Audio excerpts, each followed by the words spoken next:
Assalamualaikum warahmatullahi wabarakatuh.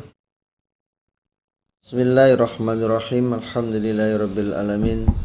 Asyhadu an la ilaha illallah wa asyhadu anna Muhammadar Rasulullah sallallahu alaihi wasallam wa ala alihi wa ashabihi amma ba'd. Alhamdulillahirabbil alamin.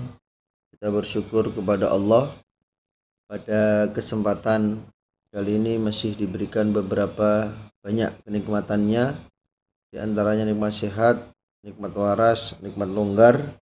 Lebih-lebih kita hidup hanya sekali di dunia ini. Oleh Allah diberikan petunjuk jalannya Allah berupa Quran hadis yang berbentuk jamaah.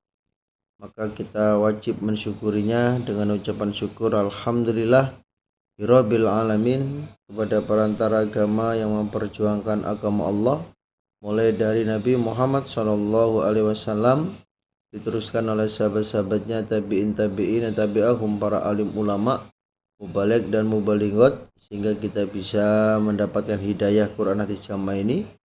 Atas perjuangannya disyukuri Alhamdulillah, jazahumullahu khairah kepada bapak-bapak, ibu-ibu, saudara jamaah sekalian yang sudah menetapi mengikuti untuk menambah ilmu, thalabul ilmi.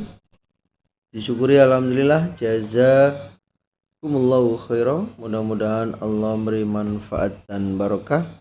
Niatnya supaya selalu ditata dengan hati niat mukhlis lillah karena Allah, semata-mata yarjuna rahmatahu wa yakhafuna adabah. Innama a'malu binniyah fala a'malun illa binniyah. Baik Bapak Ibu, kita lanjutkan pengajian kita. Nomor babnya 77. Nomor hadisnya 726. A'udzubillahi minasyaitonirrajim. Bismillahirrahmanirrahim. Babun bab idza qoma, ketika berdiri. Siapa ar-rijalu, orang laki-laki, maksudnya makmum. An yasaril imami, dari kirinya imam. Hawalahu, dan memindah pada rojul, siapa imamun imam. Khalfahu, pada belakangnya imam, maksudnya lewat belakang. Ila yaminihi, ke arah kanannya imam. Tamat, maka sempurna opo sholatuhu, sholatnya rojul, maksudnya sholatnya sah, tidak rusak. Jadi ketika seorang laki-laki makmum yang berdiri di sebelah kirinya imam, lalu dipindah oleh imam melalui belakangnya imam, dipindah ke arah kanan, maka sholatnya sempurna. Artinya itu tidak membatalkan sholatnya. Hadasana Qutaibah ibnu Sa'id qala hadasana Daud an Amr ibni Dinar an Quraib, rupane maula ibni Abbas, an ibni Abbas radhiyallahu anhuma qala, berkata siapa ibni Abbas, Sholaitu, sholat aku, ma'an Nabi, beserta Nabi sallallahu alaihi wasallam, dzata lailatin, pada suatu malam. Fakumtu, maka berdiri aku, ibni Abbas, ayasarihi, dari kirinya Nabi. Dia makmum tapi berdiri di sebelah kirinya Nabi. Fakhoda, maka memegang siapa Rasulullah sallallahu alaihi wasallam, biro'si, pada kepalaku. Min waroi, dari belakangku. Faja'alani, maka menjadikan siapa Nabi ini padaku, an yaminihi, dari kanannya Nabi. di kanannya Nabi. Fasalah maka salat siapa Nabi. Warokoda dan tidur siapa Nabi. Selesai sholat malam Nabi tidur. Faja'ahu maka datang pada Nabi siapa muadzinun muadzin. Faqama maka berdiri siapa Nabi. Wassalah dan sholat siapa Nabi. Walam yatawaddo dan tidak wudu siapa Nabi. Jadi Ibni Abbas dia berkata, suatu malam aku sholat bersama Nabi, yang mana aku berdiri di sebelah kirinya Nabi. Lalu Nabi memegang kepalaku dari belakang, diambil dari belakang, kalau udah di selain itu telinganya jewer. Lalu Nabi menjadikanku di sebelah kanannya Nabi. Jadi diambil kepalanya atau telinganya dari belakang, kemudian ditarik gitu, sampai di sebelah kanan. Lalu Nabi sholat, terus Nabi tidur. Kemudian muadzin datang kepada Nabi, nerobos untuk sholat subuh.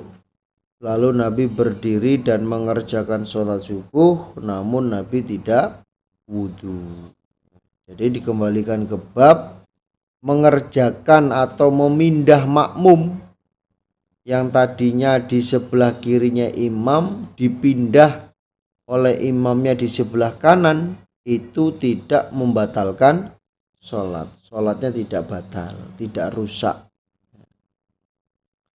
Babul mar'atu babnya perempuan wahdaha dengan sendirian iku takunu maka ada siapa perempuan sofan barisan. Babnya seorang perempuan yang sholat berjamaah berada di barisan sendiri. Jadi tidak ada perempuan lagi ya. Tidak ada makmum perempuan lagi selain dia. Ketika dia sholat berjamaah maka hukumnya dia menjadi barisan ya. Perempuan yang berdiri sendirian itu berarti sudah dihukumi shaf, walaupun yang makmum perempuan itu hanya sendiri. Hadatsana Abdullah bin Muhammad qala hadatsana Sufyan an Ishaq an Anas ibni Malik qala berkata siapa Anas, sholaitu sholat aku, anak aku wa yatimu dan anak yatim. Jadi aku dan anak yatim itu sholat fi baitina di dalam rumahku, khalfan nabiyyi di belakang Nabi sallallahu alaihi wasallam. Jadi aku dan anak yatim mengerjakan sholat di rumahku di belakangnya Nabi. Jadi Nabi menjadi imam. Nabi menjadi imam, sedangkan Anas dan anak yatim menjadi makmum laki-laki. Wa ummi dan ibuku rupani Ummi Sulaim iku khalfana di belakang kami. Sedangkan Ummi Sulaim dia berbaris di belakang kami, Anas dan anak yatim. Jadi dari hadis ini menunjukkan bahwa perempuan itu tidak boleh berbaris dengan barisannya orang laki-laki. Itu enggak boleh. Walaupun sendiri ya tetap membuat shaf sendiri. Enggak boleh, karena enggak ada makmum perempuan lagi, akhirnya dia maju gabung dengan shafnya laki-laki. Itu enggak boleh. Jadi dia berdiri sendiri membuat shaf, itu hukumnya sudah menjadi barisan. Seperti yang sudah kita kaji kemarin ya, termasuk suami istri ketika mengerjakan sholat berjamaah di rumah atau di masjid yang ketinggalan. Nah, itu tidak boleh sholatnya dengan keadaan jejer antara suami dan istri, baik di rumah maupun di masjid. Contohnya mungkin dia ketinggalan sholat di masjid sudah selesai. Nah, seorang suami istri ini datang, lalu dia mengerjakan sholat berjamaah dengan istrinya, maka tidak boleh jejer, ya, nggak boleh bersampingan. Tetap perempuannya itu di belakangnya imam. Tetap perempuan itu di belakang imam, agak jauh dikit ya, agak menjauh dikit, walaupun statusnya sebagai suami istri. Babun bab maimanati sebelah kanan al masjidi tempat sujud wal imami dan imam. Jadi makmum berdiri di sebelah kanannya imam. Hadatsana Musa, hadatsana Sabit ibnu Yazid, hadatsana Asim an Sya'bi an Ibni Abbas radhiyallahu anhuma. Qala berkata siapa? Ibni Abbas. Kumtu berdiri aku Ibni Abbas lailatan pada suatu malam,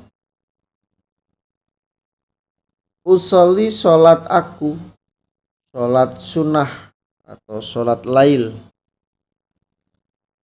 an yasarin nabiyyi dari kirinya Nabi Shallallahu Alaihi Wasallam. Jadi Ibni Abbas dia mengerjakan sholat sunnah berjamaah dengan Nabi, tapi dia berdirinya di sebelah kirinya Nabi. Fakhoda maka memegang siapa Nabi biyadi pada tanganku, atau biadudin anggota badanku, hatta sehingga aqomani mendirikan siapa Nabi ni padaku, an yaminihi dari kanannya Nabi. Waqala dan berbuat siapa Nabi biadihi dengan tangannya Nabi, maksudnya menarik, min waroi dari belakangku. Jadi ditarik dari belakang, dipindahkan ke sebelah kanannya Nabi. Jadi menunjukkan makmum itu ketika sholat berjamaah hanya berdua, maka makmum itu berdirinya di sebelah kanannya imam. Kalau lebih dari berdua, contohnya mungkin bertiga, ya berarti imamnya di depan, makmumnya di belakang, dua-duanya. Tapi kalau hanya berdua imam dan makmum, maka makmumnya berdiri di sebelah kanannya imam. Kalau dia di selain, sedikit mundur ya. Jadi enggak jejer, tapi sedikit mundur ya, sedikit mundur. Walaupun sholat berdua ya seperti jari ini nih, seperti jari. Ini imam, ini makmum. Jadi enggak sejajar, makmumnya lebih mundur sedikit. Babu bab idza kana ketika ada bainal imam antara imam wa bainal qaumi dan antara kaum haitun tembok au sutrotun atau sitroh. Bagaimana? Antara imam dan makmum itu terhalang tembok atau sitroh. Sholatnya nyambung enggak antara imam dan makmum ketika mengerjakan sholat berjamaah, tapi terhalang tembok atau sitroh. Nah, maka hukum sholatnya bagaimana itu? Masih nyambung dengan imamnya atau tidak? Kita lihat hadisnya. Waqala, dan berkata siapa Hasanun Hasan, la ba'sa, tidak apa-apa, antusollia, bahwasanya sholat kamu, wabainaka, dan antaramu, wabainahu, dan antara imam, opo nahrun, sungai. Menurut Hasan, oh tidak apa-apa sholat berjamaah, kamu sholat antaramu dan antara imam itu ada sungai. Jadi imamnya sholat di seberangnya sungai, sedangkan kamu sholat di belakangnya sungai. Menurut Hasan nggak apa-apa. Kalau berkata siapa Abu Mijlas, ya atamu, makmum, siapa orang atau mengikuti siapa orang, bil imami, pada imam, wa ingkana, dan jika ada, bainahuma, antara keduanya imam dan makmum, apa torikun, jalan, atau jidarun, tembok, idza sami'a, ketika mendengar siapa orang, takbirul imami, pada takbirnya imam. Kalau menurut Abu Mijlas, makmum yang mengikuti imam, yang mana di antara makmum dan imam itu terhalang jalan atau tembok, itu tidak apa-apa. Maksudnya sah, maksudnya sambung sholat berjamaahnya ketika makmum masih mendengarkan takbirnya imam. Itu menurut Ibu Abu Mijlas. Kita lihat hadisnya. Bagaimana hadisnya? Apakah tetap diperbolehkan menurut Hasan dan menurut Abu Mijlas? Ya, kita lihat hadisnya. Haddatsana Muhammad qala akhbarana Abda an Yahya ibni Sa'id al-Ansari an Amroh an Aisyah qalat, berkata siapa Aisyah, karena ada siapa Rasulullah sallallahu alaihi wasallam iku yusolli, salat siapa Nabi, minal laili, dari waktu malam, salat lail, fi hujratihi, di dalam kamarnya Nabi, di dalam kamarnya Nabi. Kamar ini ada dua. Yang pertama kamar sebagian kamar istrinya Nabi, jadi memang di rumahnya Nabi. Yang kedua kamar yang dibuat oleh Nabi di dalam masjid dengan tikar, bikin kemah-kemah itu, bikin kaplingan ketika itikaf di masjid, ya itu hujrati. Wajidaru, dan tembok al-hujrati, kamar, iku kosirun, pendek, jadi temboknya itu pendek.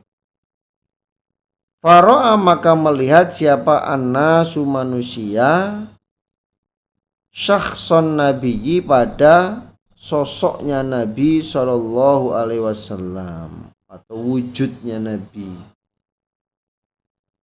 Faqama, maka berdiri siapa unasun, manusia, yusalluna, salat mereka,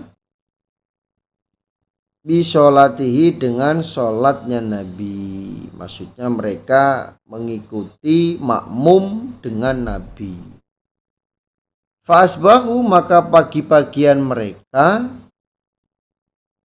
fatahaddasu, maka bercerita mereka, bidzalika, dengan demikian itu sholat.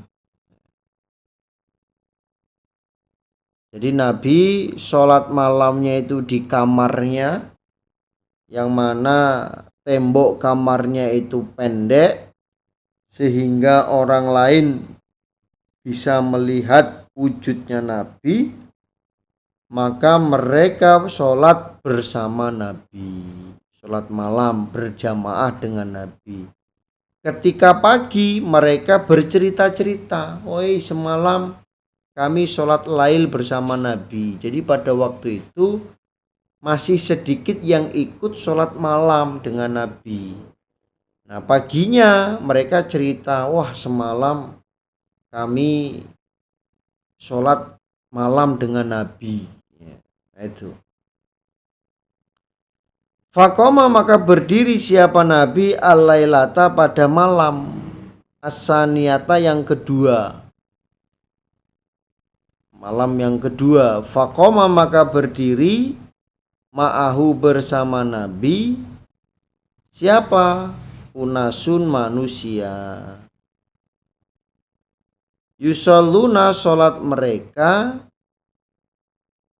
bisolatihi dengan sholatnya Nabi. Sona'u mengerjakan mereka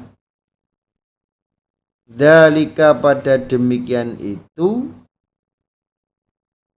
lailataini 2 malam au salasan atau 3 malam. Hatta sehingga idakana ketika ada ba'da dalika setelah demikian itu 3 malam.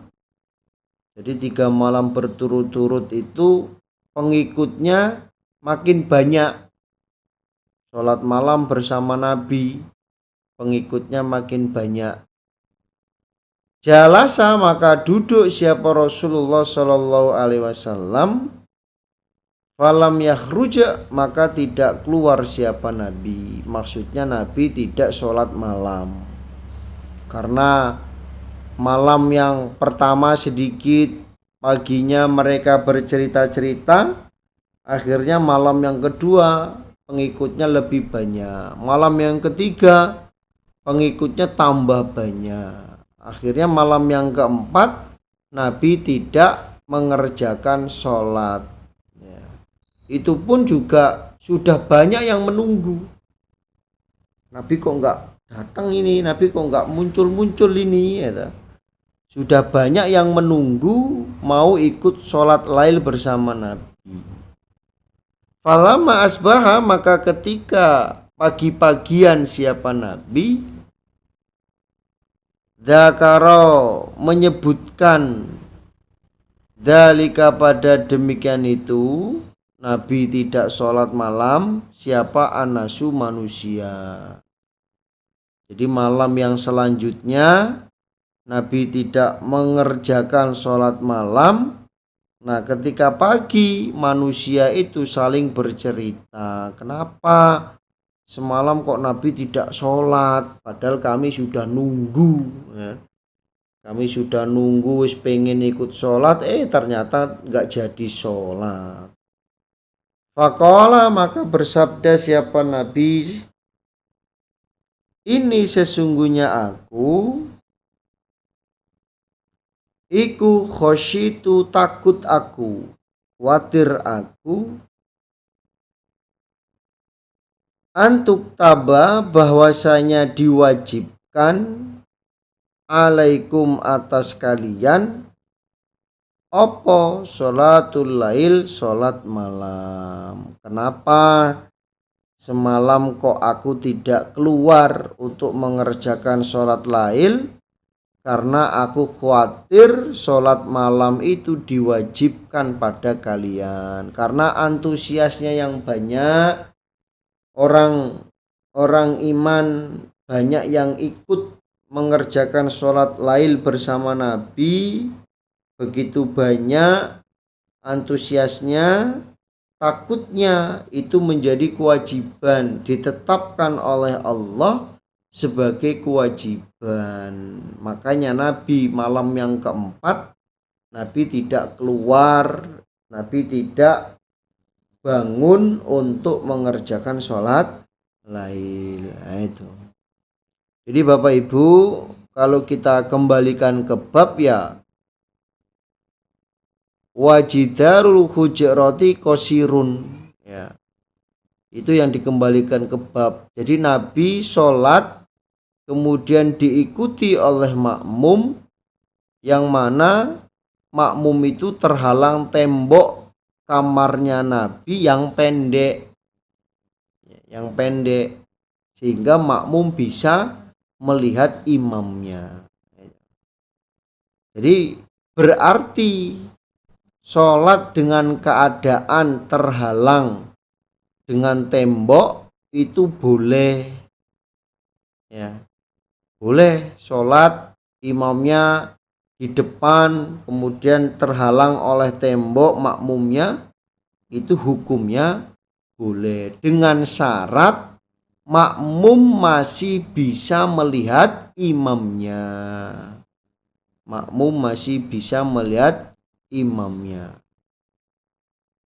Kalau tidak melihat imamnya atau minimal melihat makmum yang berada di shaf awal, itu hukumnya tidak sambung sholatnya atau tidak berjamaah sholatnya. Artinya tidak boleh, nggak boleh. Contoh masjidnya 2 lantai, masjid 2 lantai. Kemudian lantai yang kedua itu lobangnya, lobang. Ketika orang sholat di belakang lobang itu masih bisa melihat imam yang ada di bawah, atau masih bisa melihat makmum yang berada di barisan pertama yang melihat imam. Itu boleh, sah, sholatnya nyambung dengan imamnya. Tapi kalau lubang masjid lantai 2-nya itu tidak bisa melihat makmumnya yang ada di bawah, makmum yang barisan pertama atau imam yang ngimami yang di bawah, maka orang yang sholat di atas itu tidak nyambung dengan imamnya, walaupun dia mendengarkan takbirnya imam. Maka hukumnya tidak sholat jamaah, itu putus karena tidak bisa melihat. Ya, contohnya pengimamannya di depan, kemudian di lantai 2 itu dibikin kotak, ternyata naruh kotaknya itu di tengah-tengah, ya, naruh kotak untuk lantai 2-nya itu di tengah-tengah, kemudian mungkin dikasih lampu hias contohnya, tapi jamaah yang sholat di atas tidak bisa melihat makmum atau imamnya, maka hukum sholatnya tidak berjamaah. Nah, ini ada beberapa masjid yang ketika membangun masjid 2 lantai, nah lantai yang kedua ini ya ternyata ada yang tidak bisa melihat imam yang ada di bawahnya. Ini berarti ya ketika sholat berjamaah di atas, ya walaupun berjamaah, karena tidak bisa melihat imam yang ada di bawah atau barisan awal yang di bawah, maka hukumnya orang-orang yang sholat di atas itu tidak nyambung dengan sholatnya orang-orang yang ada di bawah, walaupun yang di atas itu mendengarkan bacaannya imam, mendengarkan takbirnya imam. Nah ini makanya supaya betul-betul dikoreksi ketika membangun masjid lantai 2. Oh ini hadisnya seperti ini, jadi biar tidak mubazir space tempat. Jadi kalau bikin lubangnya pas di tengah-tengah masjid, berarti kan ya di depan lubang itu ya nggak kepake. Yang kepake yang di belakang lubang itu, sehingga orang yang sholat di atas lubang ini atau di depannya lubang itu bisa melihat imamnya yang ada di bawah atau melihat makmum di barisan pertama. Yang dilihat itu makmum yang berada di saf awal. Maka dilihat, diukur betul sehingga betul-betul bermanfaat ketika membangun masjid berlantai kan 2. Alhamdulillah, jazakumullahu khairan. Mudah-mudahan Allah beri manfaat dan barokah. Insya Allah itu yang bisa saya sampaikan dari awal sampai akhir. Mungkin ada kata-kata yang kurang pas, saya mohon maaf sebesar-besarnya. Akhir kalam, wassalamualaikum warahmatullahi wabarakatuh.